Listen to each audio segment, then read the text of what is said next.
I mean, to be honest, yesterday, like, we're never going to shoot 30% again. I hope we have too much offensive weapons on the floor to be shooting like that. I think we were a little out of whack, out of rhythm, but at the end of the day, you got to step up and knock down your shots. And that's myself included. And so my biggest point is control what you can control. You can't control your shot always going in, but what you can control is your effort on defense, your communication, outworking the other team. There's so many things that we can do to impact the game instead of just our shot falling. And so we have to mentally flip that switch.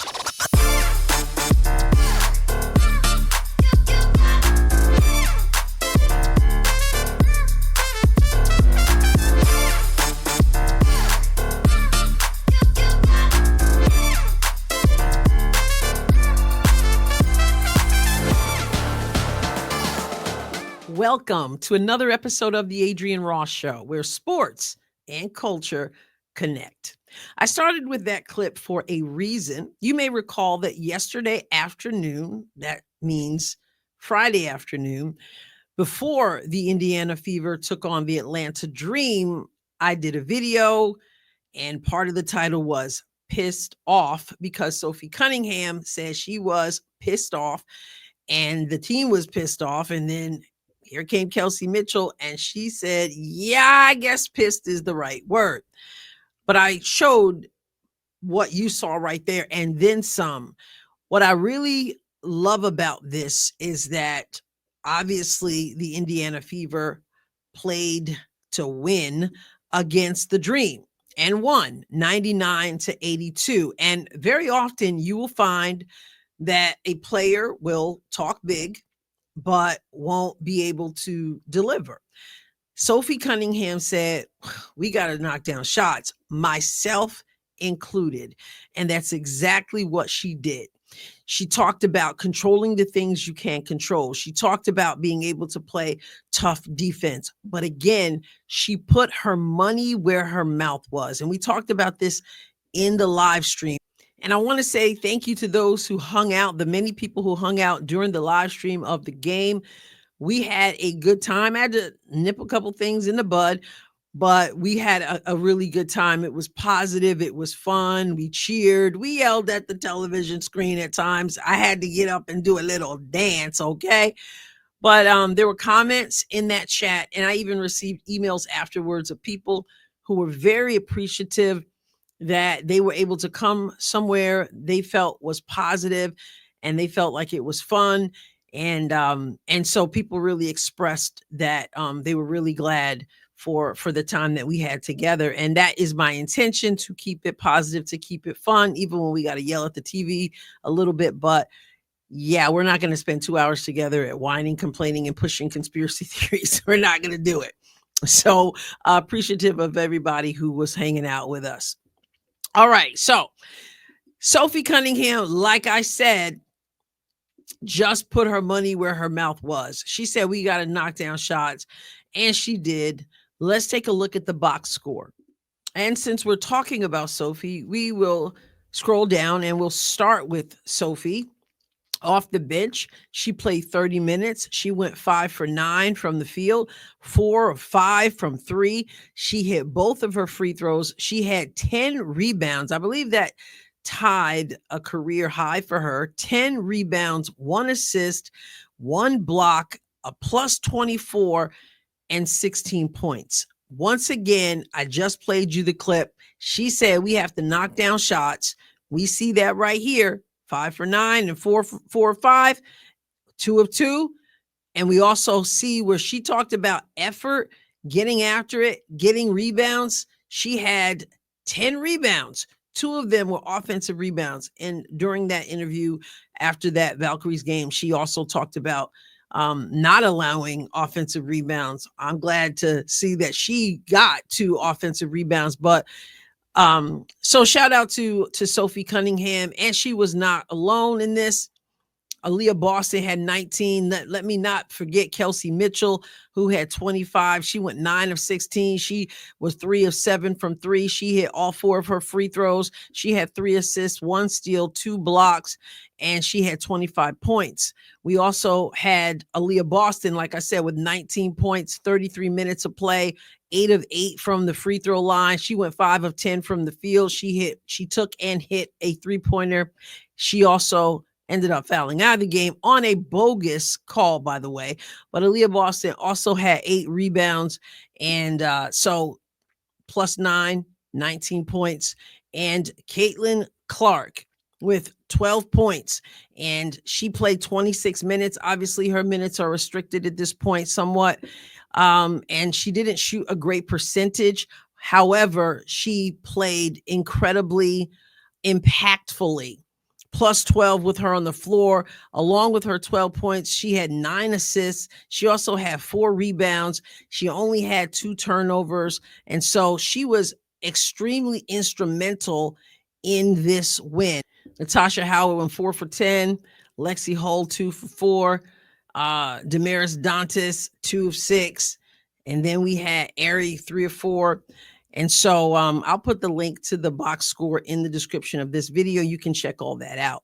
So to talk a little bit more about Caitlyn, the beauty of Caitlyn Clark is that she is so impactful. So even if you don't see 20 something points, if you don't see, 5 logo threes, her impact cannot be minimized.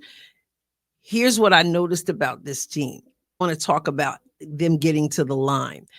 Caitlyn Clark didn't just shoot 3-pointers. Caitlyn, I'm sure you noticed, was very aggressive in getting to the basket. And that is huge. This team was on the attack. Now, we're used to Leah backing down. We're used to her down in the post and some from Taj. But for Caitlyn to do that and then to take contact is huge. And we remember in the preseason, she was working on absorbing contact with Keith Porter, using the pad, bumping her so she could finish. She was doing the same thing with the bigs, but I just love to see her on the attack, and I love to see her say, hey, I'm not a one-trick pony. I feel like there are people who want to keep her a one-trick pony because they find it more entertaining. But what we want from Caitlyn Clark, those who truly appreciate the talent she is, you want to see her doing all sorts of things.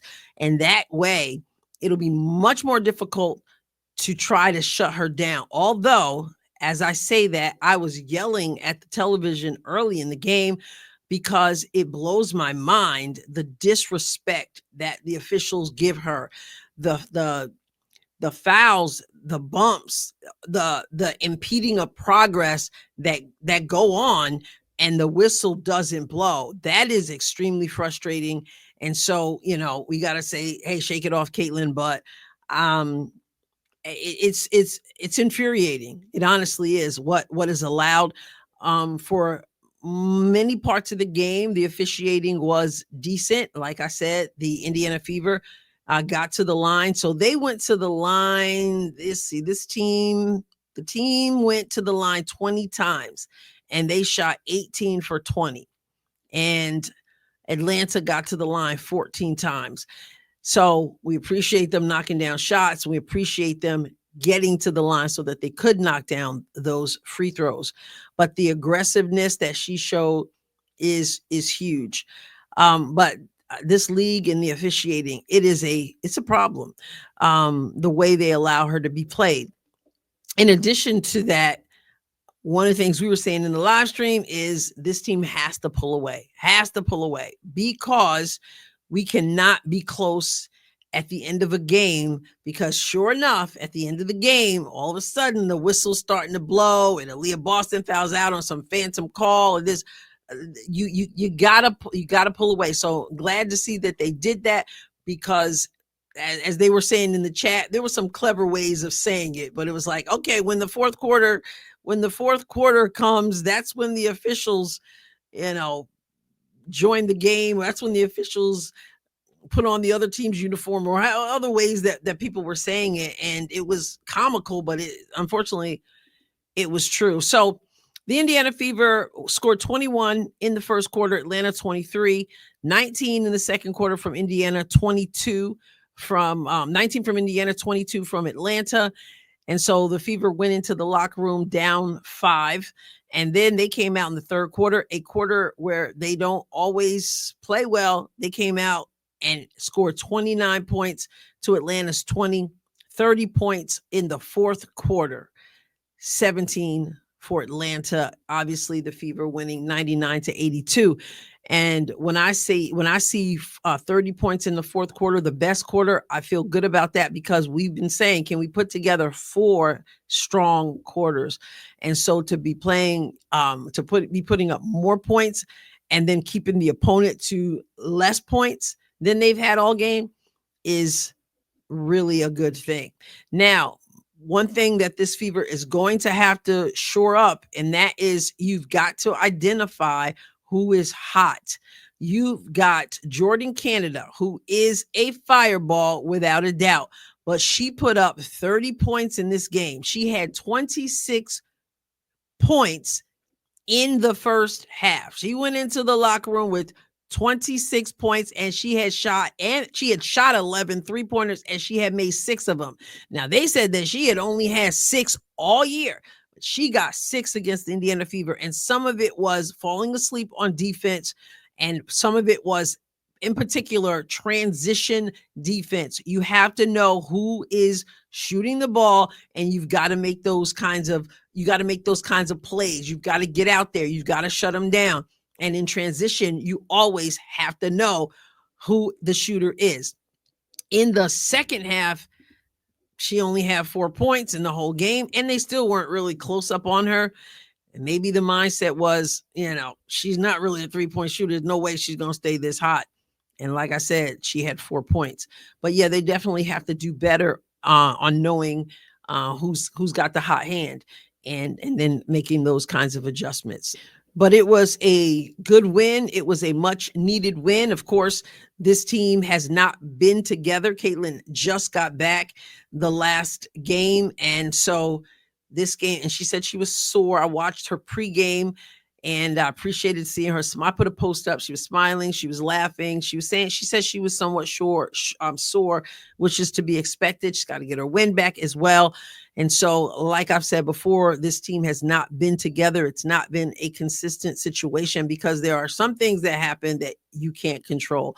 So they came out and they did what they had to do. So they're done with the Atlanta Dream. That's always a tough matchup, but they're done. They split that series. And so now the Indiana Fever is back at 500, and I'm looking forward to seeing where they go from here. Really fun, like I said, watching this game. Let me jump in right here and say that I love for you to get in the comments and chop it up with one another. My request, and actually more than a request, is that you are keeping the comments about what the video is about. So there's a little bit going on where, somebody wants to try to bully me into taking their position on a particular issue or narrative that's out there. Number one, that's not going to work. And number two, I work hard on the video on this topic. If there's some narrative out there that you want to comment on, don't co-opt this thread. Just go to that person's video and you can comment over there. Over here, out of respect for the work that I'm doing on that video, and of course, out of respect for the other people in the comments, make your comments about what the video is about and not about pushing a narrative or some conspiracy theory or whatever the case may be. So hopefully you can honor that. And if not, then of course I will act accordingly. So just want to put that out there. Let's obviously not try to co-opt to push a particular agenda that has nothing to do with the video you're watching.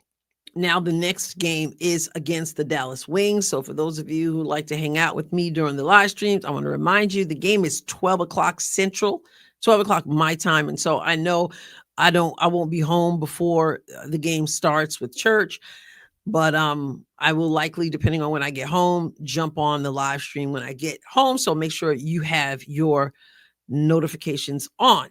So that's the recap from the Indiana Fever versus the Atlanta Dream game. I talked a lot about the game during the game in the live stream and hung around afterwards and talked about the game after, but I still wanted to bring it all together. And I wanted to show that clip of Sophie again and also shout out the whole team effort.